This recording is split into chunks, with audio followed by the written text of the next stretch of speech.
ദൈവത്തിന് സ്തുതി. പ്രഭാതകരണത്തിലേക്ക് സ്നേഹവന്ദനം.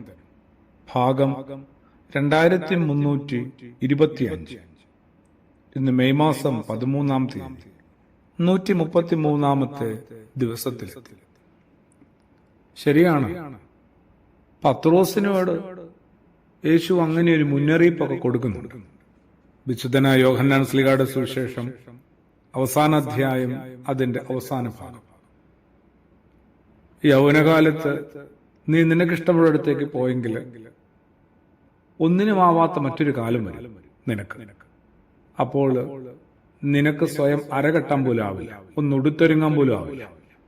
അതും ആരെങ്കിലും ഒക്കെ ചെയ്തു തരേണ്ടി വരും.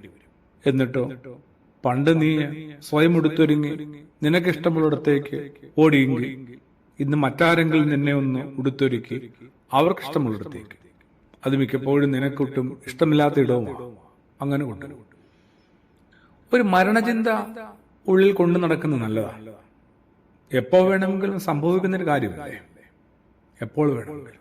കുറെ കൂടി നീണ്ടു പൊക്കോട്ടെ, എന്നാലും ആ ഒരു സാധ്യത ഒരു ആലോചനയായി ചിന്തയായി ഒന്ന് കൊണ്ടു നടക്കാം. അതെന്നെ കുറെ കൂടി ആഴമുള്ള മനുഷ്യനാക്കുമെന്നാണ് കരുതുന്നത്. എങ്കിലേ ജീവിതത്തെ അതിന്റെ സുഖദുഃഖങ്ങളോടെ ഒരു സമഗ്രമായി നേരിടാൻ കരുത്തുണ്ടാവും. വാസ്തവത്തിൽ പളുങ്കുപാത്രം പോലെ നമ്മുടെ ജീവിതം കാഴ്ചയ്ക്ക് കാണാൻ മനോഹരമെങ്കിലും ഏതു നിമിഷവും ഉടഞ്ഞു പോകാവുന്ന അപകട സാധ്യത അതിനുണ്ട്. ഒരു ദുരന്തത്തിന് തറക്കാനാവാത്ത എന്തുണ്ട് എന്റെ ജീവിതത്തിൽ? ഒറ്റ നിമിഷം പോയേ എല്ലാ സ്വപ്നങ്ങളും തകിടം മറിയാൻ. പക്ഷേ അകാലത്തിൽ മരിച്ച ഒരാളുടെ മൃതദേഹത്തിന് മുമ്പിൽ നിൽക്കുമ്പോൾ മാത്രം ഉണരുന്ന ചിന്തയായി ഈ മരണ അവബോധം വല്ലാതെ എന്നിലും നമ്മളിലും ചുരുങ്ങിപ്പോയിട്ടുണ്ട്. അവിടെ നിന്ന് പുറത്തു കിടക്കുന്ന നിമിഷം തന്നെ നമ്മളത് വിസ്മരിക്കുകയും ചെയ്യുന്നുണ്ട്. ഒരു മരണഭവനത്തിൽ നിന്നോ മൃതശരീരത്തിന്റെ സമീപത്തു നിന്നോ പുറത്തു കടക്കുന്നതോടുകൂടി നമ്മൾ ഈ മരണ അവബോധത്തെ വിട്ടുകളയുന്നുണ്ട്.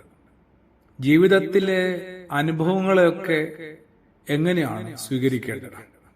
അമിതമായി ദുഃഖിക്കാതിരിക്കാനും മതിമറന്ന് ആഹ്ലാദിക്കാതിരിക്കാനും എപ്പോഴും ഓർമ്മപ്പെടുത്തുന്ന ഒരു വചനമുണ്ട്. ഇതും കടന്നുപോകുന്ന ഈ സങ്കടവും ഈ സന്തോഷവും സൗഭാഗ്യവും എല്ലാം കടന്നുപോകും. എല്ലാം കടന്നു പോകാനുള്ളതാണ്. ഒടുവിൽ നമ്മളും കടന്നുപോകും. ഒടുവിൽ ഞാനും കടന്നുപോകും. അത്തരം ഒരു ചിന്തയിലേക്ക് എത്താനായിട്ട് ക്രിസ്തുയേശു പത്രോസിനെ മാത്രമല്ല സഹായിക്കുന്നത്, നിർബന്ധിക്കുന്നത് നമ്മൾ ഓരോരുത്തരെയും. ആമേൻ.